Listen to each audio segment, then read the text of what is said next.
when 5 years ago, we started with designing, my team and I, figuring out what should Google hardware electronics look like.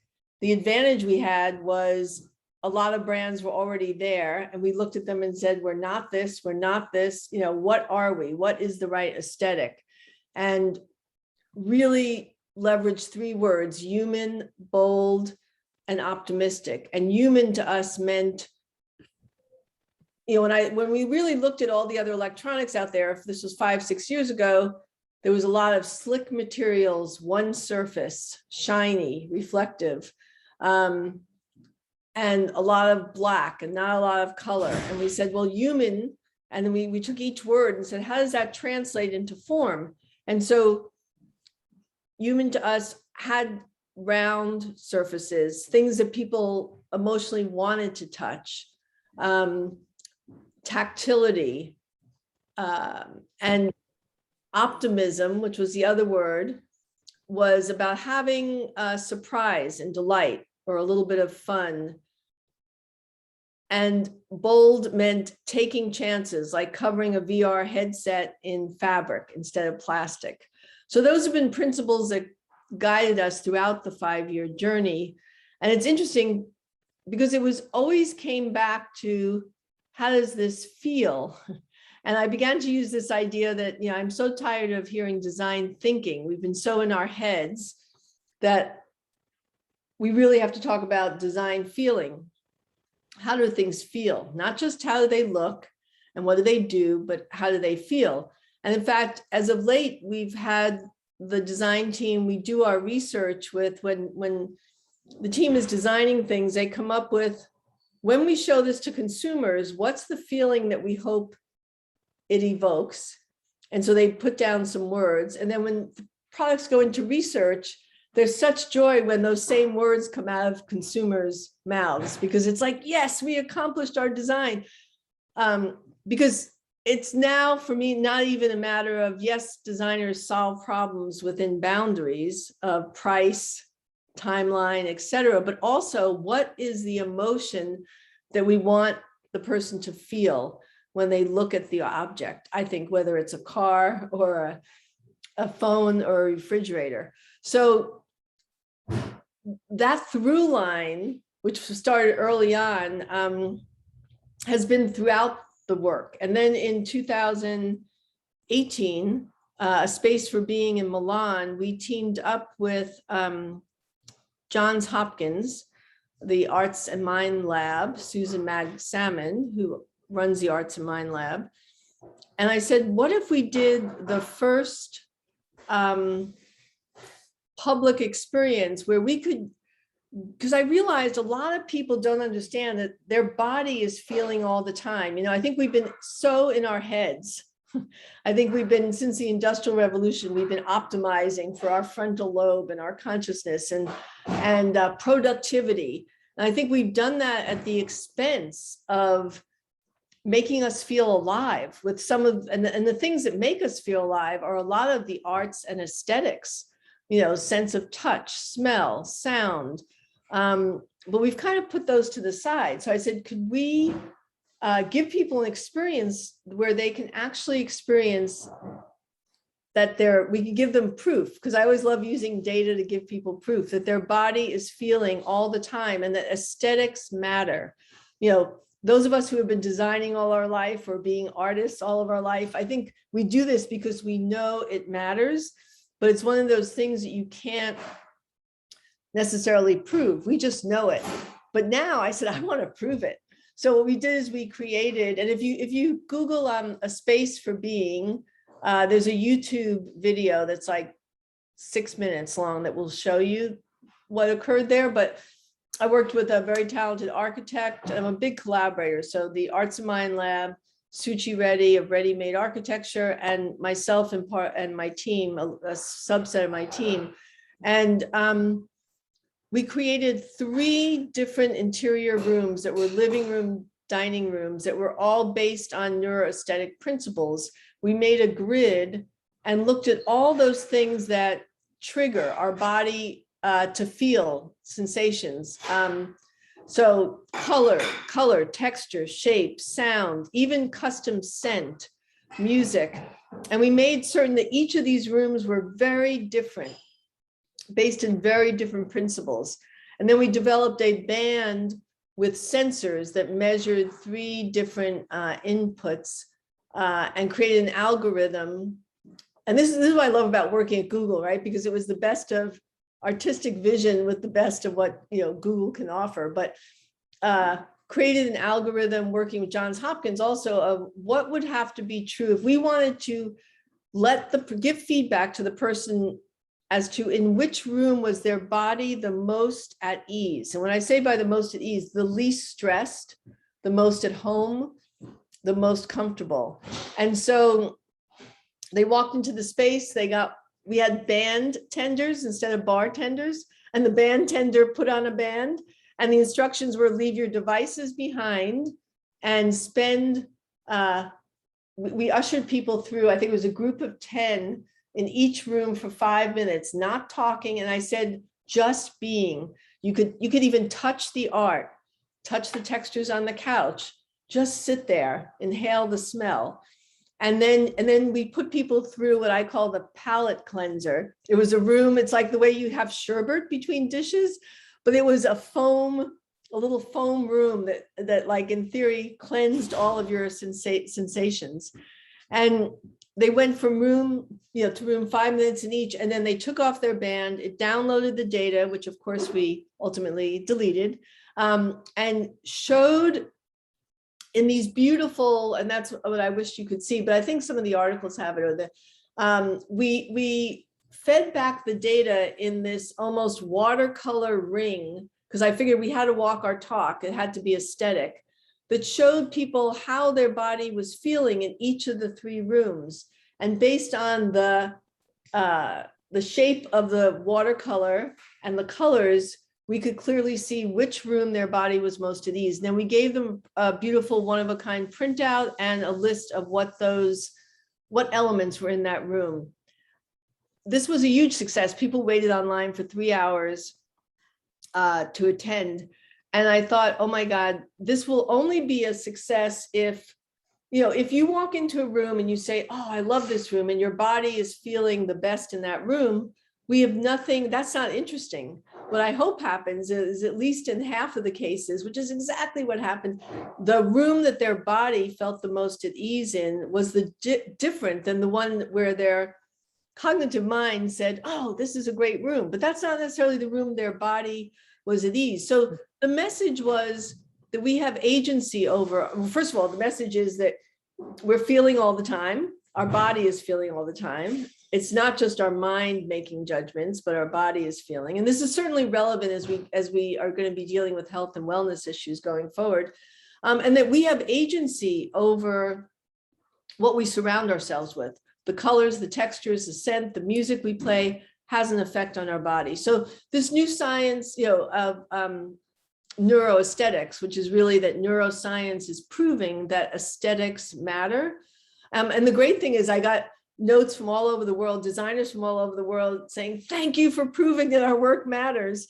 And got a lot of inquiries of whether it was institutions, design firms. I mean, just saying, we would love to learn more about, the principles. But, I think we think that we're thinking beings that feel, but we're really feeling beings that think. And when you start to think about that, it changes, I think, the kind of world we want to create and how we design. Okay, so that's the verbalization of maybe what was visual. It was a good exercise for me to have to do that. Ivy, we've been posting in the chat quite a few links. Maggie and I have been posting links regarding some of the articles that you were just mentioning, and okay, cool. Point to Milan, but also the retail store and the retail store. That was your question. Yeah, if it's helpful, Ivy, Robbie said that he could share the YouTube video if you wanted to, or we could just continue the conversation. It's up to you. If you think people want to see, I think it's 5 or 6 minutes. And you're talking about the YouTube video on A Space for Being? Yes, the one from Milan, the reference. I mean, there. it's up to you, Karen. If you feel like, I think it's 5 minutes. It's 3 minutes, 28 seconds. All right, let's go. And then Let's we'll do it. retail store. And then you can ask me anything. Yep. Robbie, would you like to bring that up for us? Look at how resilient we are as a team. Absolutely. I know, like all these creative technologists and one person to click the play button. Thank you, Robbie, for loading this.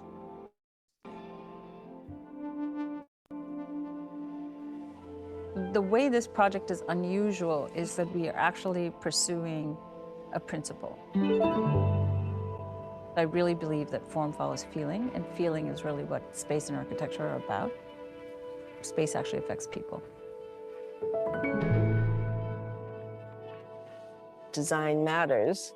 It's why we spend the time making the decisions we do. Those things that we as designers intuit, neuroscience is now proving have an effect. Google created an exhibition that is showing design's impact on our biology. The way that I explain neuroaesthetics is really simple. It's basically how your brain changes on the arts. When you have a heightened aesthetic experience, like a piece of music, a sunrise, things that really elevate your everyday experiences, they change you. They change your biology, they change your mood, they change your emotion. I called Suchi Reddy and I said, taking the neuroaesthetic principles, could you create 3 different rooms that would evoke different responses? The goal is to see how people resonate with space and to really find out whether what they think they resonate with is what their body is actually resonating with.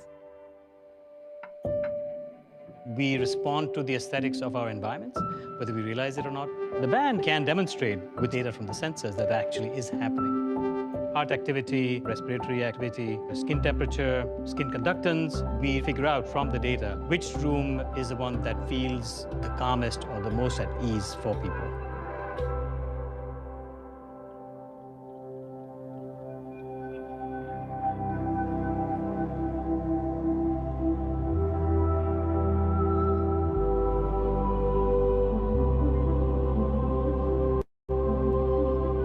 Where does your physiology feel most peaceful?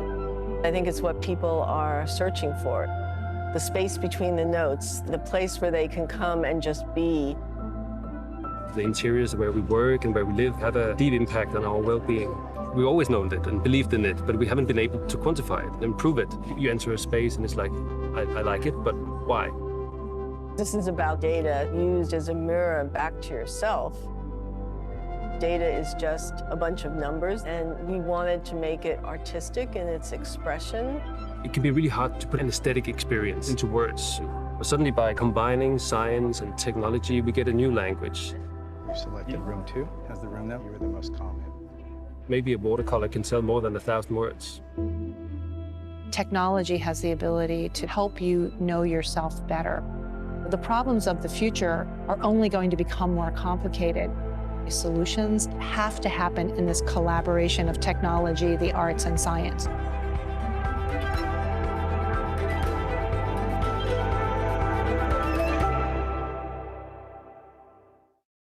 God, I hadn't looked at that since COVID. All right, thanks. And then the store, which we launched in, God, was it July? I forget now, because COVID has changed all sense of time. The idea was my team and I who created these objects that were tactile, neuroaesthetic, designed to fit in your home, not stand out. I said, oh my God, the store has got to, we have to create the proper home for these objects.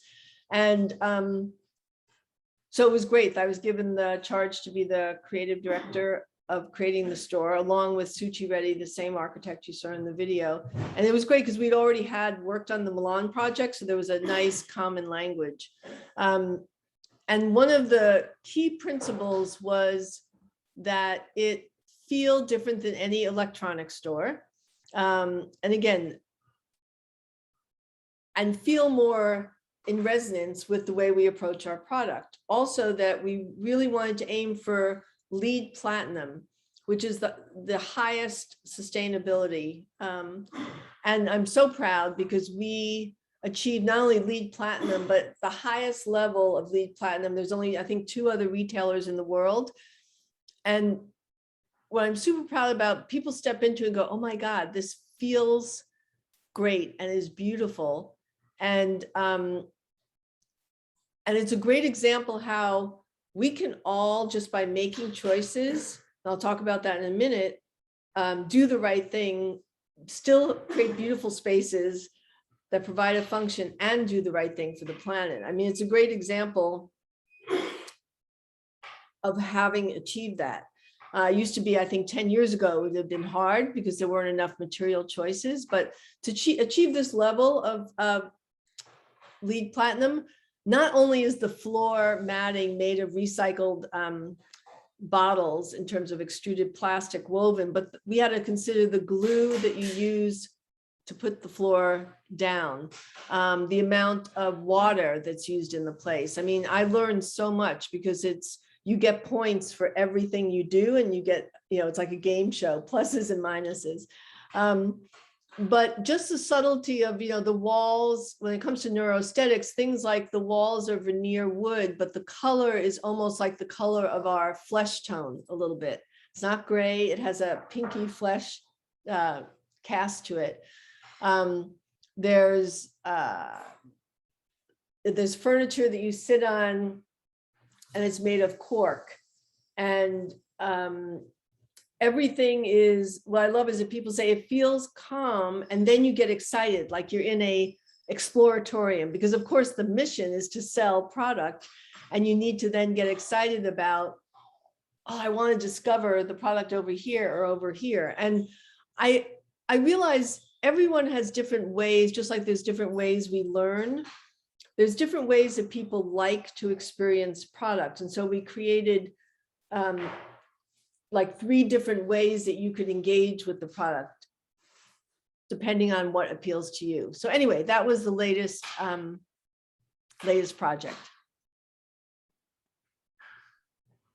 Ivy, I'm wondering, and Maggie, I think you're going to start looking at questions from the audience. I don't know if those are rolling in yet, but I have one question regarding, and maybe you can or cannot tell too much, but these principles, Ivy, that you've really led with the neuroaesthetics, how do you see this playing out moving forward? And, is the store kind of that showcase and sort of test lab now for these principles?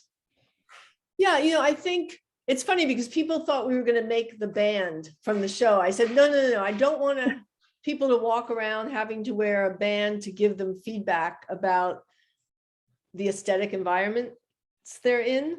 I think it was just to prove a point.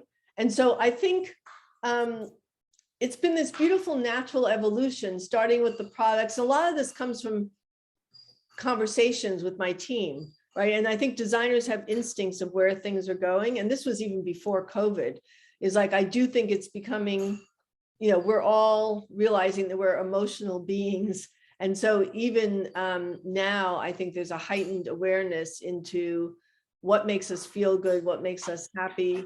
And so I think we will continue to use those hidden principles, underneath whatever we do. As the stores evolve.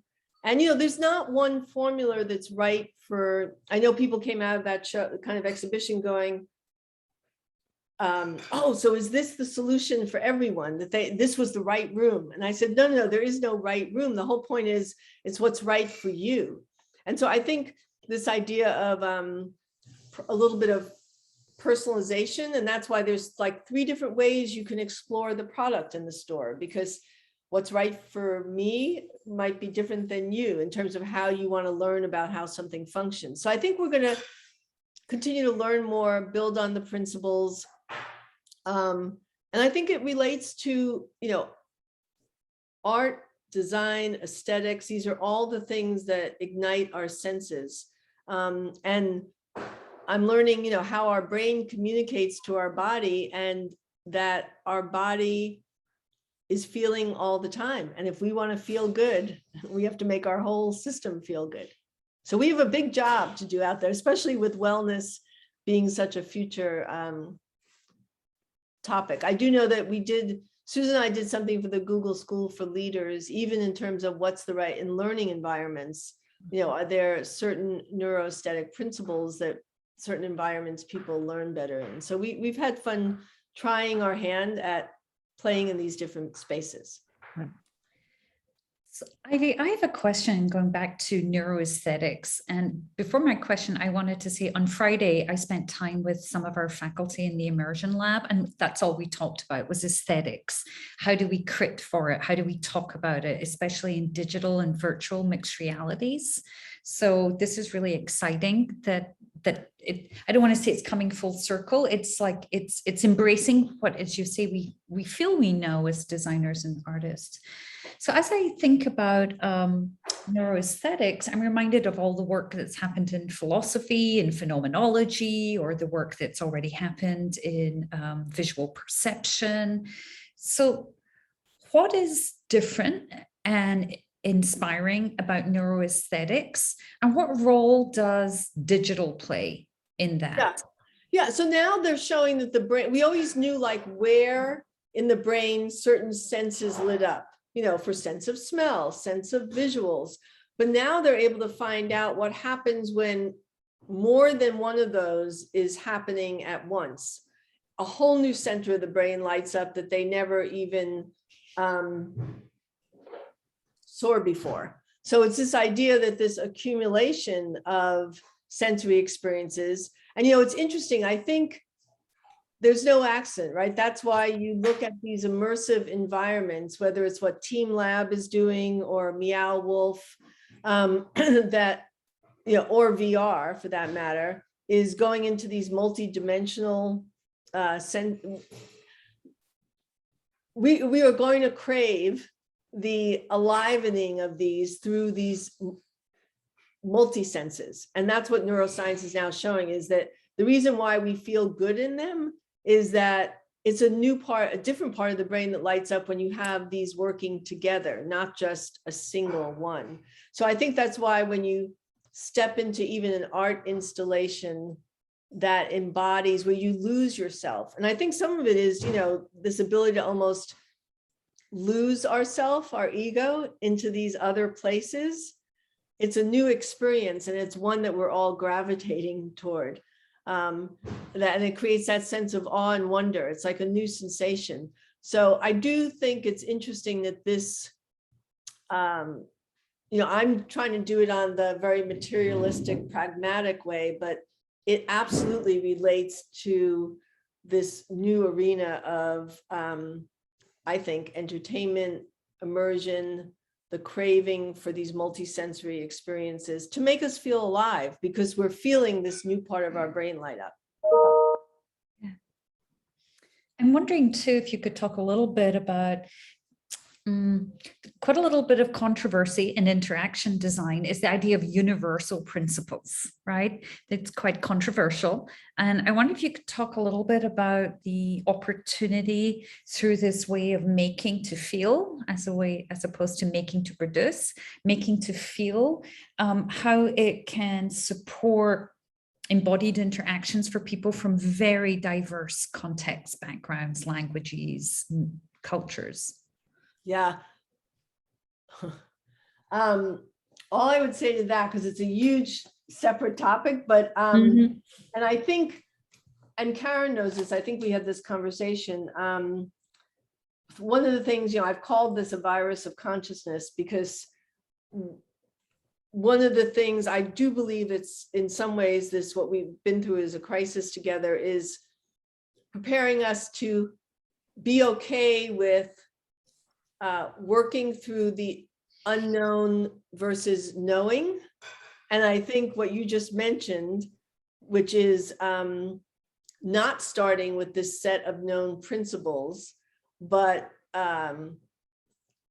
tapping into really what the task is in the field, so to speak, of the information, and being okay with creating the feeling your way into it instead of knowing your way into it. I know that's an abstract answer, but it's a big subject. And I think, like I said, when I think Mother Nature, I mean, she sent us to our rooms and said, you go to your rooms and think about what you've been doing for 50 years and don't come out till you have a more balanced perspective. And I think part of our balanced perspective is the right and left brain. It's, taking care of everyone, not just ourselves. So it has a whole host of implications, but one of them is being okay with not knowing, and finding a new way to create as we feel our way into it versus starting with the knowing. Ivy, how is these principles around neuroaesthetics being adopted by your team? I mean, you said this was pretty organic, but I think you have been studying this for a while, right? Yeah, well, Susan reached out, I think 5 years ago, to put me on her advisory board. She was looking for, it was fascinating, a Yo-Yo Ma's there for music. She was looking for one in every field. And we had a salon in my home in Mill Valley between neuroscientists and artists and creators and designers. And it was the most incredible conversation. And then she looked at me and said, oh my God, this is such a rich landscape and it's just starting. So, I never impose, it's not something, I am the orchestra conductor of my team, and I'm not my job is to know my instruments really well, and then, agree on what is the symphony we want to play together and the vision we want to march toward. It's my job to say a little more trombone, a little less sax today in terms of how to get there. And so I'd like to believe, like, it's not like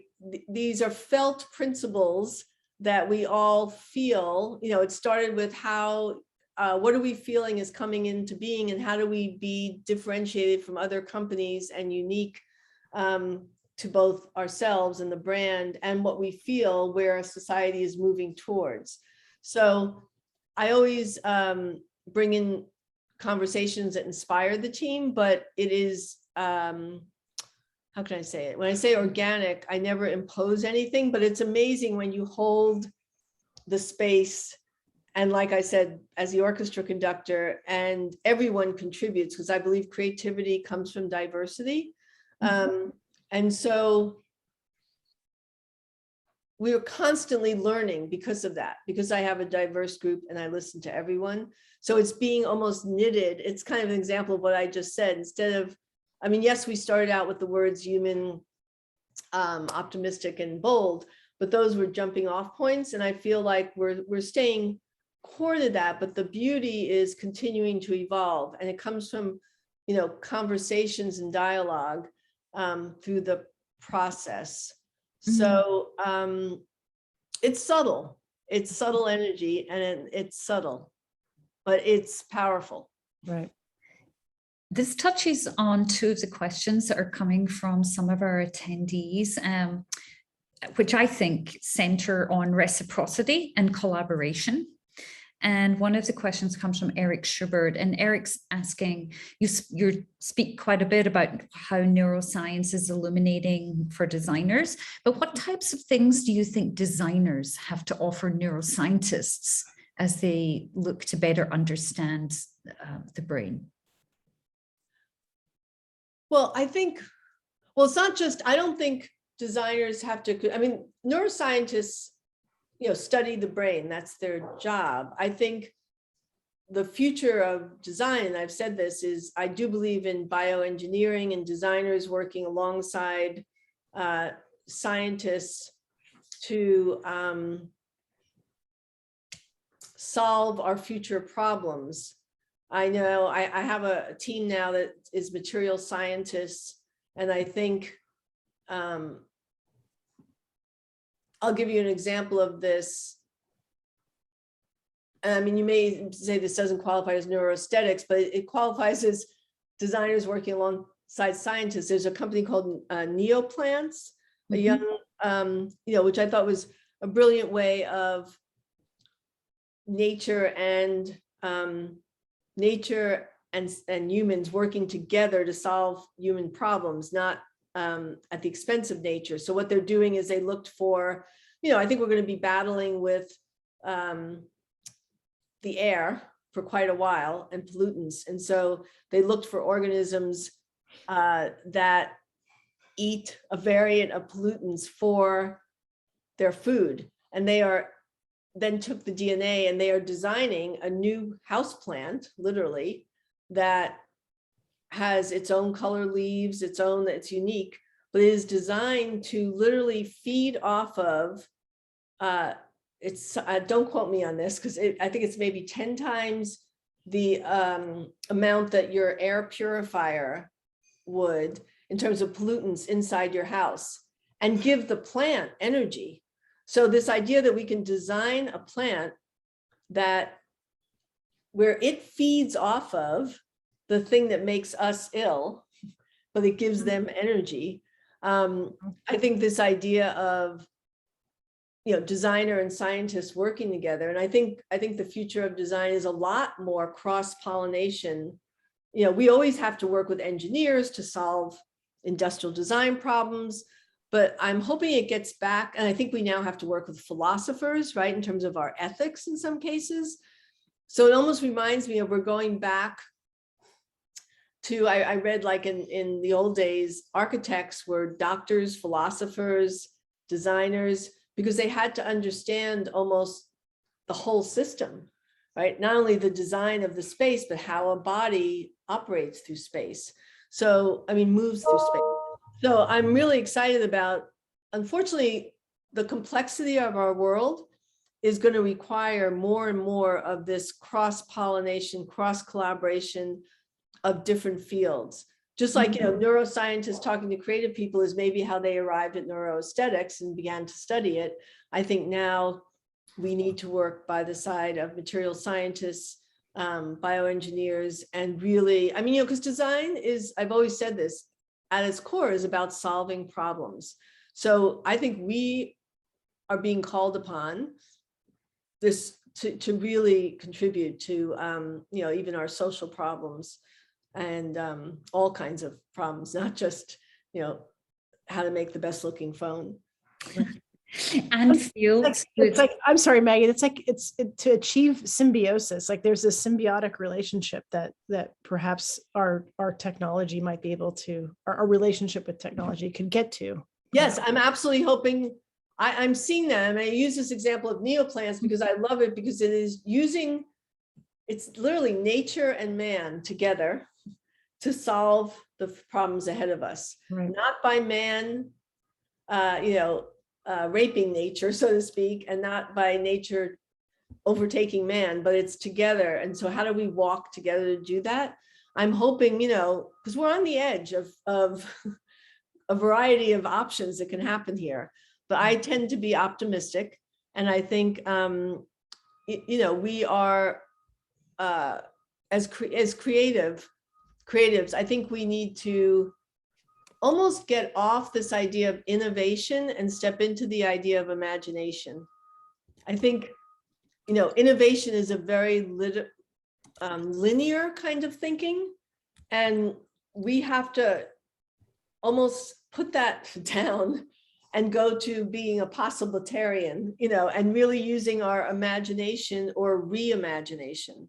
And I think it's creatives that can do that, and especially the ones that have been trained, in the fields of design, who tend to be maybe, about solving problems a little bit more. An artist puts a piece of their soul on a pedestal and hopes that someone comes by and resonates with it, and I've done that as well. But a designer solves problems that millions of people will benefit from. So I think we are being called upon to imagine or reimagine and not just innovate.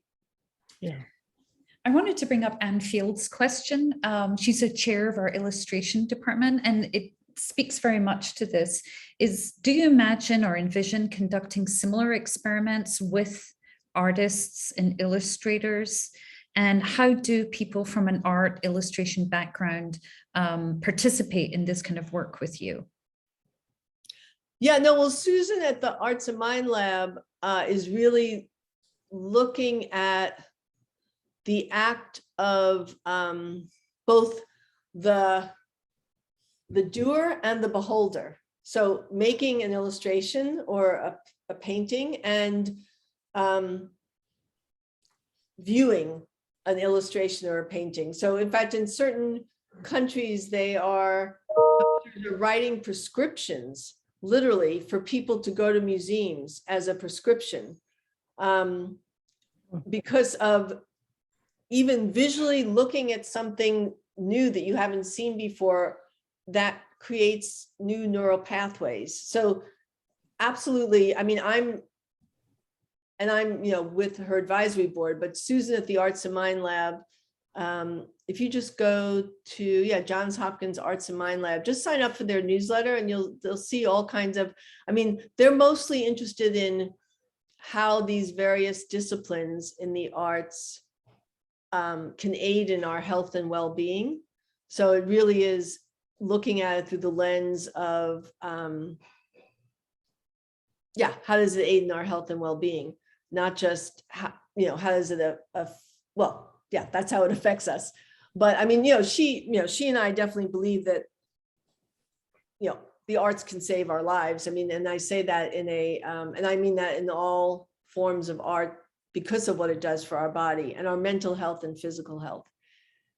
I have 2 more minutes and I have to go to I know I just wanted to mention, we have 2 questions that are fascinating about VR and about IP and NDAs. Bohan and Stephen, we're going to have a whole week of conversation. So I'm going to keep your questions warm and hopefully answer them during the rest of the week. Karen, what is your last question for Ivy? Well, it's not a question, but it's just a comment. And Ivy, just thank you so much for, again, I think you said the word resilience during this presentation. Honestly, the conversation was just exactly what we really wanted to have to kick this week off. And, we are truly fortunate to have you on our board. Oh, no, I am thrilled to be on it. Yeah. I admire the school. And I think if anyone can bring us into that next, I think this is the school, you talk about technology, and I loved seeing the little backward look. Yeah. But this should be the school that takes the bull by the horn and really does leapfrogs in some of these ideas. So I'm thrilled to be a board of trustee. I look forward to many more kinds of engagements. So thank you. Well, we want to do that. We want to do that with everybody here. So thank you for that challenge, and we're sure to take it on. Okay. Thank you so much, Ivy. Have a great event. Okay. Bye. Soon. We're going to continue for another 10, 20 minutes. Thank you, Karen, for inviting Ivy. It's always amazing to hear somebody who you think, oh my goodness, this is the VP of technology at Google, really talk about what makes sense to them and what they're excited about. So thank you for sharing Ivy's time with us. And we'd like to use the next 20 minutes to just present some of the team that helped organize and orchestrate this week. I think we'll also talk a little bit about what's coming up, and Robbie will also help us understand some of the logistics if you haven't signed up for certain sessions before. So with that, actually, I'm going to turn it back over to Robbie to introduce himself, Christine Baun, and Gloria. Hello, everyone, and thank you for staying with us. What a remarkable presentation, and we appreciate your understanding of the technical side of Zoom. With that, I love to just give you some broad strokes for the week. So we have different programs each day aligned with an overall set of themes that really address creative technology in different practices and different contexts for our community. So that it's important for us to be able to cross those boundaries in those areas in the conversation. So each day there will be one component specifically for ArtCenter students and recent graduates. This is really an intimate conversation with folks that are out there working in industry. And then for the rest of the week, there are sessions open to the public. We start tomorrow at 9 a.m. and we'll be really addressing the global community of practice in our creative tech world. And Christine will be leading those sessions tomorrow. And Christine, if you want to give us a little taste of what that looks like, that would be great. Oh, you're on mute. Another technical glitch. Thank you, Robbie. And thanks, Karen and Maggie and Gloria and Kevin and Paloma and Amanda. And we've had so many, Chris and Sean. I mean, I feel like we've had this dream team working on all of the program for the week. I'm thrilled to share a bit about our global creative tech community. You know, I think ArtCenter is truly a global school. We have roots and deep roots in collaborations beginning in Japan, post-World War II. We have done a lot of work, a lot of incredible alumni in Seoul. We had a school in Switzerland for 15 years. We have a dynamic hub in Berlin. We have our hubs that we've launched over the last year in Beijing, Shanghai, Seoul, and Shenzhen. So giving a taste of our incredible alumni working globally and sharing some of the projects that they and their teams have worked on. We'll start out with Thomas Mueller, who's a graduate of our Media Design Practices program. He works for Accenture Interactive and oversees creative teams in Europe, Middle East, and Africa. And he's going to be giving us a great chat and presentation of some of the inspiring projects from those regions, followed by Lemaire Walker and Magdalena Pollock, who have had really dynamic careers in the consultancy space.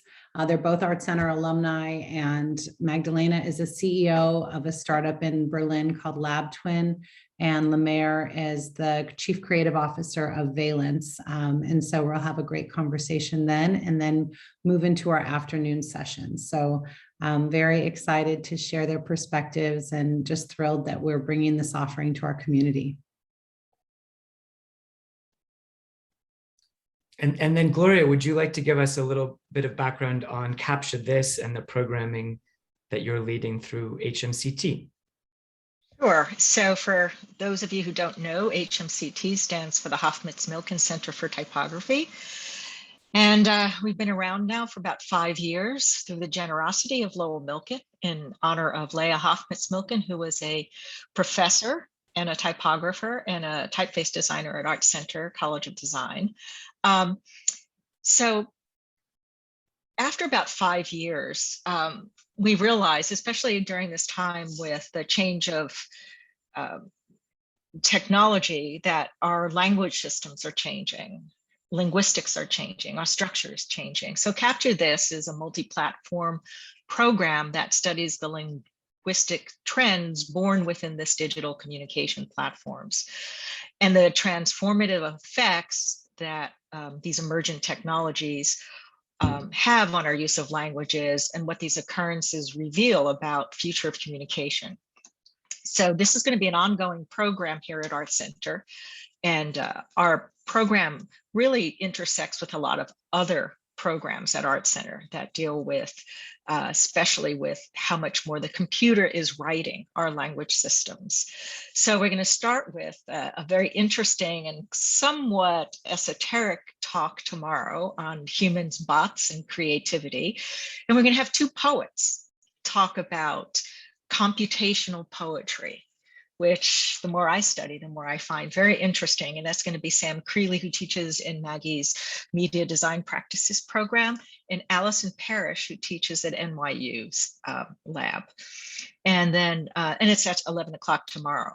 And then on Tuesday, Robbie is going to host Jennifer Lee, who is the creator of Emoji Nation.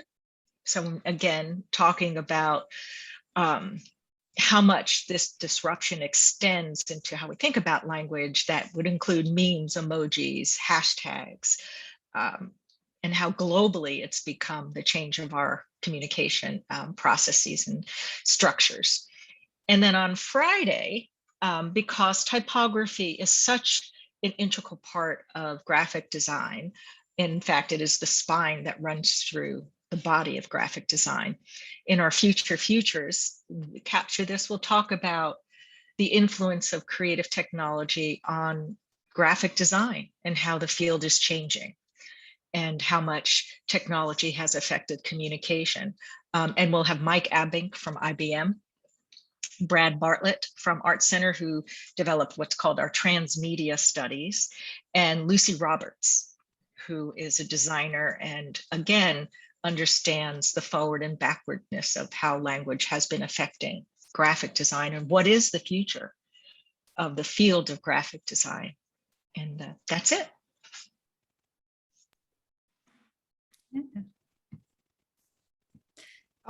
If can I jump in? So I think I kind of mentioned quickly in my opening that and it was very, very quick, which was, the students' opportunity that are engaged in this. And I certainly have a perspective what I would like them to get out of this week, but I would love to hear from all of you about, what do you see as a great way for students to engage in this week? What would be the most valuable way for them to engage in this week ahead? I'll start off, I guess, just to share that in many of the conversations that all of us who've been collaborating on this program discussed, especially just in the beginning, was just sharing about, our students building their creative networks and this incredible resource of talent we have within the college, and how do we help empower our students to build those connections? How do we bring more exposure to their creative talents? Position them in ways to go on. I mean, I think one of the remarkable things about ArtCenter, I've been with the college for a very long time, is getting to see our students out in the world, in their careers, creating pathways that didn't exist before, pushing technology, getting into spaces and places where they are the only designer or artist who's ever been there. And I think that this week should inspire, but also maybe add a few more steps to the creative ladders that we're all climbing as we move through our lives and our careers, and hopefully help them connect and build some real hardcore, in addition to all of their skills that they build at ArtCenter. The phenomenal team in CPD is hosting these really, hopefully dynamic sessions. I know the one today went very well with Della, I believe from Amazon, but just getting them in front of our alumni and different industry partners that can help better prepare them to move into these careers and be successful and understand the tools they need and all of those really tangible skills that they're building at ArtCenter and how to apply them.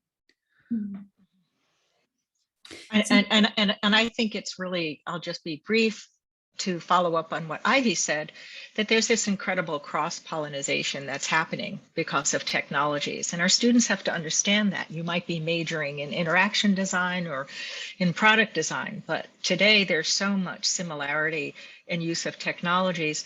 And I hope our students take away with the confidence that they can be the conductors of technology, of creative technology, not struggle to use technology, but make technology work for them a lot better.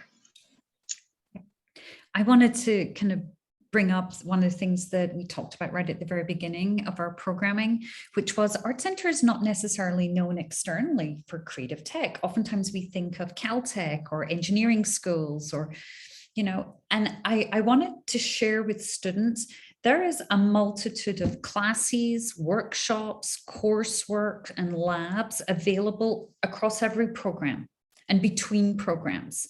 All the different departments and programs that Karen shared, from the sewing lab to the science lab in H&S, the immersion lab, Hyundai lab, and many of our classes cross through these, but especially in this time of having spent nearly 2 years online, it's a really great time to be actually in transdisciplinary studios on campus. Go nosy around, go look, you'll see the number of faculty who are going to be part of the speaker panelists this week. Reach out to them and sign up for those classes or those workshops. And one of the things we'll do this week is we'll make a compendium. We'll compile some of the resources that are available to students who might be thinking, this is all great and exciting, but how do I get started?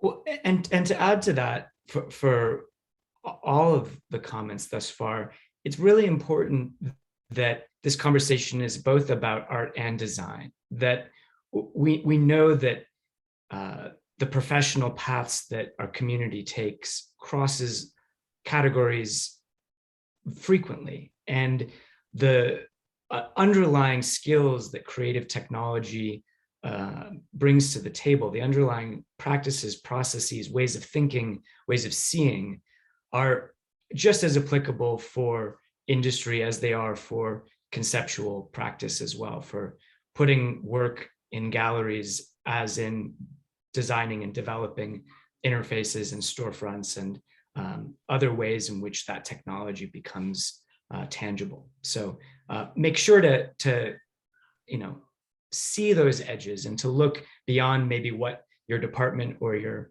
particular discipline might immediately recognize as that function or that place where creative tech lives. And a little tribute to Ivy, who couldn't stay with us this entire time, but I think those three key words that she started off with: human, bold, optimistic. Those are definitely reflective words upon which I hope our students and all of our attendees can move forward with. We are all creatives. This is a moment in time which is extraordinary, and an extraordinary opportunity for us to paint a new kind of future. And that's the perspective I hope this week everyone can walk away with as well, that there's some new channels, some new pathways to do that kind of work. I thank you to this team. I know it's a bit surreal that we're here now. This has been a lot of conversations to get to this point, but thank you, Christine, Robbie, your team, Gloria, Maggie, Sean and Chris, for all the work to pull this together. It's our pleasure. We're really excited. Thank you, Karen. So that's Yes, thank you, Karen. That's a really nice segue to our next session, which starts at 2:30. I think Robbie has the Zoom link all ready to go.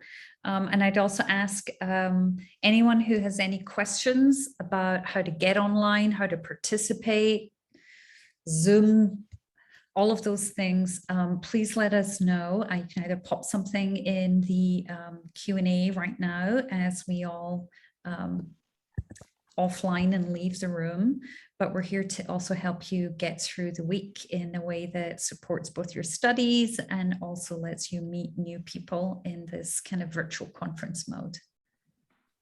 Well, and to do just a little preview for the session at 2:30, the link is in there.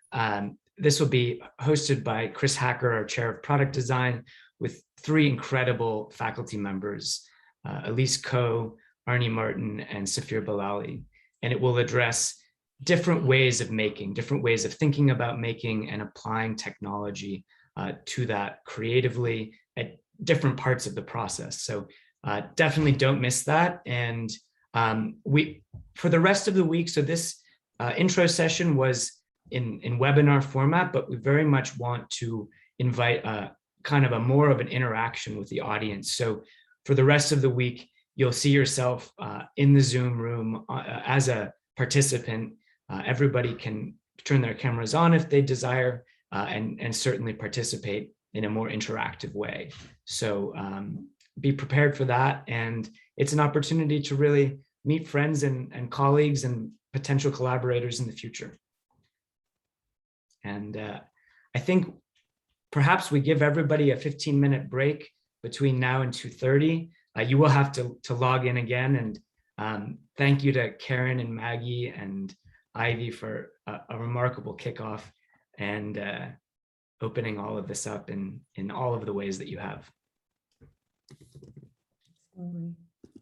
Thank you, everybody. Thanks, everybody. See you at 2:30. Thank you.